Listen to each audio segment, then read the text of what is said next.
شیعہ اور مکتب تشیع پر جو اعتراضات، ان میں نے جیسا کہ کل عرض کیا اور وہ گفتگو کا سلسلہ وہیں رک گیا کہ ہمیں عموماً لوگوں کو ورگلانے کے لیے ایک یہ حربہ اور دوسرا ایک عوامی دلیل دی جاتی، کہا جاتا ہے جی یہ اکثریتی، اگر یہ مذہب حق ہوتا تو اکثریت اسی کی ہوتی۔ اس کے بھی اسباب ہیں، اس کے بھی علل و اسباب ہیں کہ یہ اقلیت میں آئے کیسے۔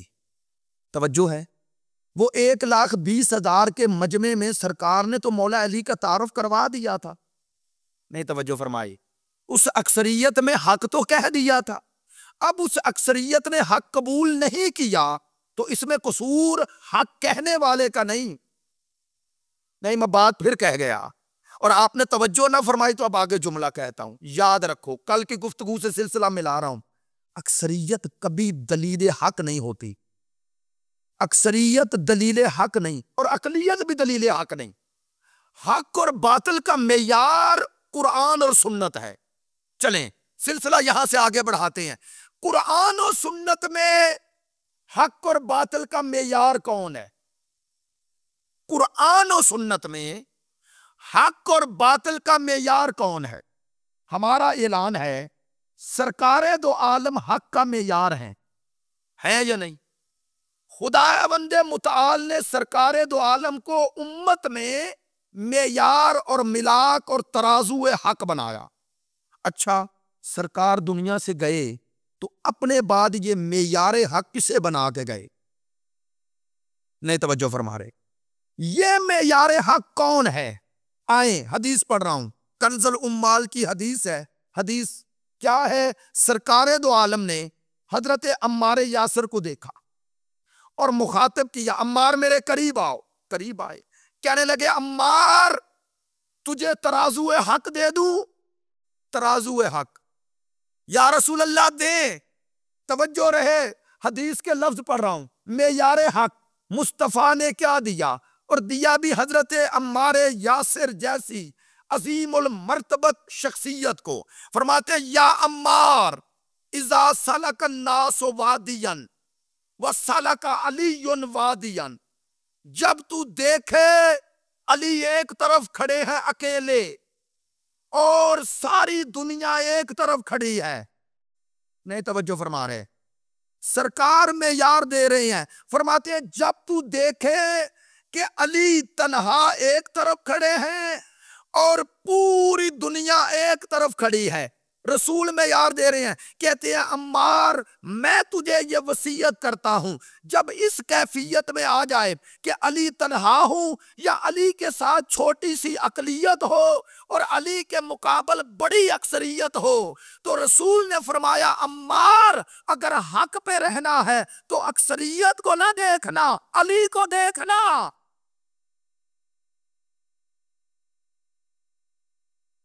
توجہ ہے، اکثریت کو نہ دیکھنا، علی کو دیکھنا۔ اب آپ کے لیے جملہ واضح ہو جائے اس لیے کہہ رہا ہوں، علی کو معیار حق بنایا، ہم نے نہیں، مصطفیٰ نے نہیں۔ اگر کسی کو شک ہے تو عمار کو کہا لوگوں کو چھوڑ دینا، علی کو نہ چھوڑنا۔ کیوں؟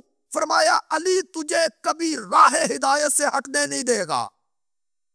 نہیں، اگر ابھی بھی کسی کے لیے مسئلہ ہے، حدیث پڑھ رہا ہوں جو بچے بچے کو یاد ہے، اسی لیے تو کہا علی مال حق والحق مع علی، حق علی کے ساتھ ہے اور علی، میں اکثر یہ جملے دہراتا ہوں اکثر جگہوں پر، ایک ہوتا ہے پاس ہونا، ایک ہوتا ہے ساتھ ہونا، دونوں کا معنی ایک نہیں۔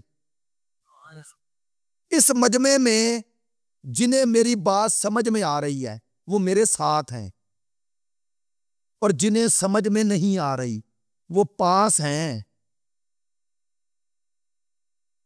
وہ ساتھ نہیں ہے۔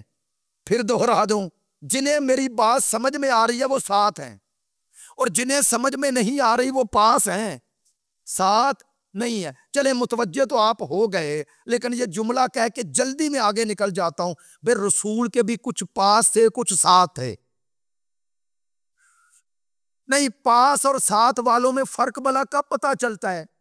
پاس اور ساتھ والوں میں فرق پتا کب چلتا ہے؟ جب لیڈر پہ، جب رہبر پہ مشکل آ جائے، میں نے بات کہہ دی ہے، میں نے بات کہہ دی ہے، جب رہبر پہ مشکل وقت آ جائے تو پاس اور ساتھ والوں میں فرق پتا چل جاتا ہے۔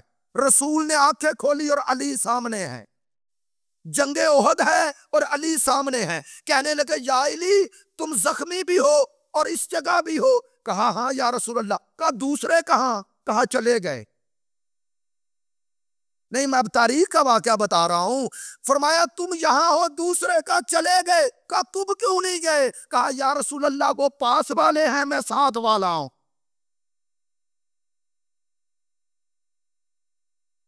چلے توجہ فرمائیں گے، بات اور واضح کروں، لو واضح کر رہا ہوں، یہ حقیقت ہے، تاریخی حقیقت، پاس اور ساتھ والوں میں فرق ہوتا ہے، اسی لیے مصطفیٰ کی آنکھیں بند ہوئی تو پاس اور ساتھ والے الگ ہو رہے۔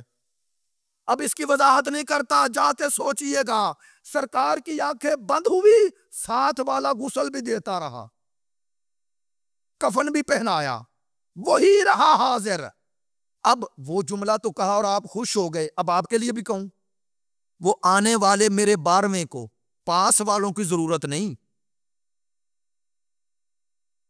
توجہ فرمائے، وہ آنے والے میرے امام کو پاس والوں کی ضرورت نہیں، ساتھ والوں کی ہے۔ اچھا ساتھ والوں کا پتہ کب چلتا ہے، بھی کہا جب مشکل بن جائے، کربلا مشکل میں ہو تو پتہ کر لینا کربلا کے پاس والے کون ہیں۔ نہیں اب آپ کو یہ باتیں اگر غلط لگ رہی ہیں یا سخت لگ رہی ہے تو میں کیا کروں، ہے حقیقت یہی، جب کربلا پہ مشکل بنی تو پاس والے نہیں گئے، نہیں ساتھ والے ہی رہے جنہوں نے اپنے بچوں کی قربانیاں دی۔ نہیں توجہ فرما رہے، وہ روزہ سیدہ زینب پہ مشکل بنی تو پاس والے نہیں گئے، وہ تو مخالفتیں کرتے رہے، وہ یہاں بھی وہاں بھی مخالفت کرتے رہے، لیکن ساتھ والوں نے پرواہ نہیں کی، نہیں انہوں نے اپنے جوان بچے دے دیے یا نہیں، اتنے خوبصورت جوان دیے جن کے چہروں پر نظر نہیں ٹکتی، دیے نا۔ ماں نے کہا بیٹا میں تجھے رونے نہیں آئی، چونکہ تو جب روزہ سیدہ زینب کے دفاع کے لیے جا رہا تھا تو تو مجھ سے کہہ کے گیا تھا کہ اگر میری لاش آئے تو مجھے نہ رونا، اکبر کو رونا۔ یہ ہے ساتھ والے، بھائی سن رہے ہیں، وہ آنے والے کو ساتھ والوں کی ضرورت ہے، ایسے ساتھ والے ہوں کہ چراغ بجھ بھی جائے تو جائیں نہیں۔ میں نے بات پھر کہہ دی ہے، انہیں کربلائیوں کی ضرورت ہے، ایسے کربلائی ہوں کہ چراغ بجھے بھی تو جائیں نہیں۔